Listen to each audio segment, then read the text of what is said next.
Knowing this truth, even seekers of liberation in ancient times performed actions.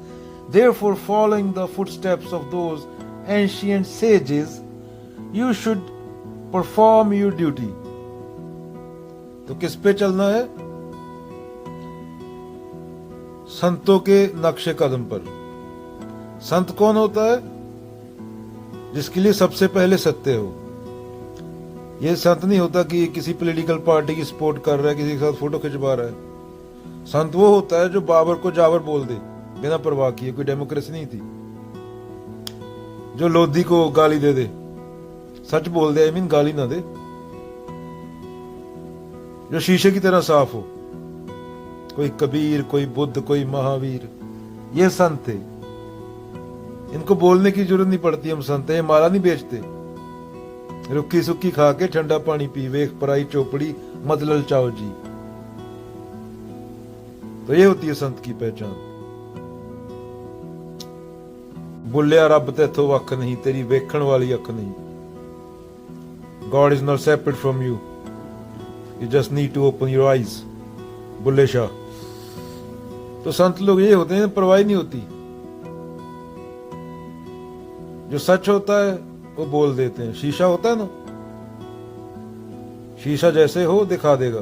किसे पूछोगे वो तुमसे कुछ लेना होएगा तो तुम्हें बोलेगा बहुत सुंदर हो तुम तो टॉम क्रूज दिखते हो, मुंह पे कालिख लगी है।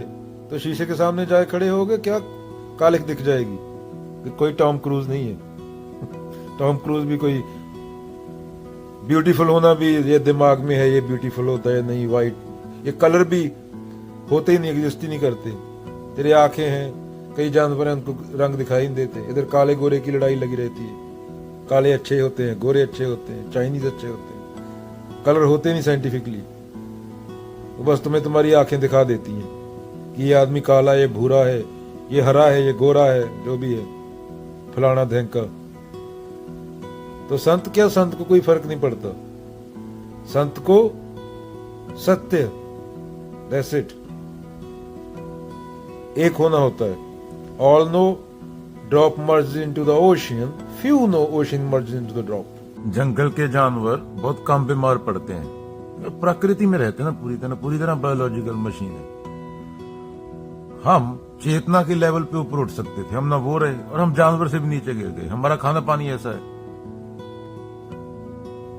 जानवरों की मोस्टली बीमारियां आदमी के टच में आते हैं। उन्होंने वो बैक्टीरिया वगैरह देखे नहीं होते, अभी पूरे जंगल काट दिए।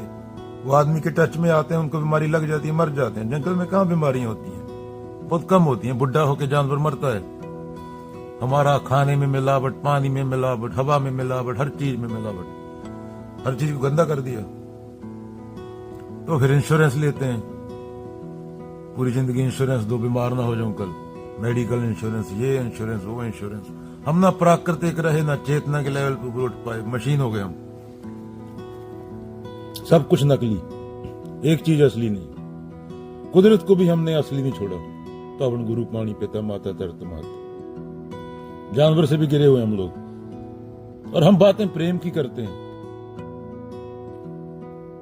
बुद्ध को आ जाएं तो क्या बोलेंगे हालत देख के, बाबा नानक आ जाएं तो क्या बोलेंगे। उस टाइम पे समस्याएं और थी। महावीर आ जाएं तो क्या बोलेंगे, तो यही बोलेंगे ना, ये तुमने क्या किया। तो हमने थोड़ी बोला था ये बिल्डिंग खड़ी करने को।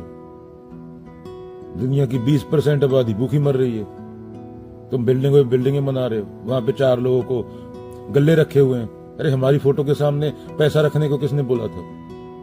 तो पूछेंगे ना। हमने तो कभी जिंदगी में पैसा नहीं लिया किसी से।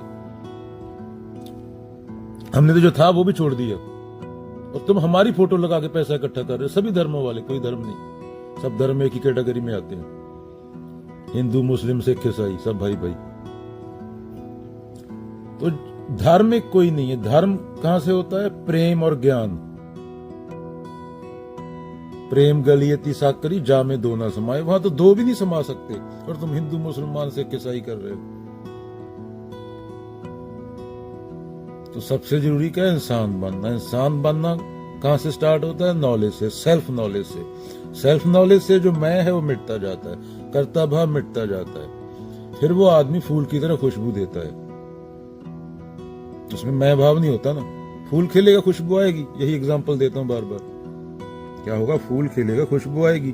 खुशबू थोड़ी देखती है हिंदू के नाक में गई, मुसलमान के नाक में गई, सिख के, काले के गई, गोरे के गई, और जो खड़ा है उसके नाक में जाएगी खुशबू। तो वहां वो कर्म हो सकता है जो तुम जो दफ्तरों में जाके बैठते हो, कर्म थोड़ी है। इसकी दो कौड़ी की अहमियत है, क्योंकि ये कहां से उठा? मैं भाव से उठा, और ये जानवर के लेवल से भी नीचे गिरने की निशानी है। अगर तुम अपने बच्चों को इंसान नहीं बना पाए तो तुम पशु हो। चाहे वो तो 80 साल का है, चाहे तो 60 का है। अभी बच्चे पैदा करने को तो बंदर भी कर देगा। बंदर 8 बंदरी के साथ सेक्स करेगा, 16 निकाल देगा। तूने 2 निकाले, बिना टेंशन के पल के बड़े हो जाएंगे वो। तो बंदर को क्या तगमा दे दें, नोबेल प्राइज दे दें? तो इंसान को अपनी सोच बदलनी होगी। अगर इंसान को जिंदा रहने 100 साल तक सरवाइव करना है, वरना इंसान को खत्म नहीं करेगा, कुदरती इंसान को खत्म कर देगी। बहुत थोड़े बचेंगे। इसलिए अध्यात्म जरूरी है। साइंस के पास ग्लोबल वार्मिंग, क्लाइमेट चेंज, इस चीज का कोई हल नहीं है, क्योंकि साइंस तो तरीके बता सकती है, लागू तो जो तुम नेता चुनते हो वो करेंगे, और तुम जैसे हो वैसे तुम्हारे नेता है। अगर तुम उनकी जगह होते तो तुम भी वही करते।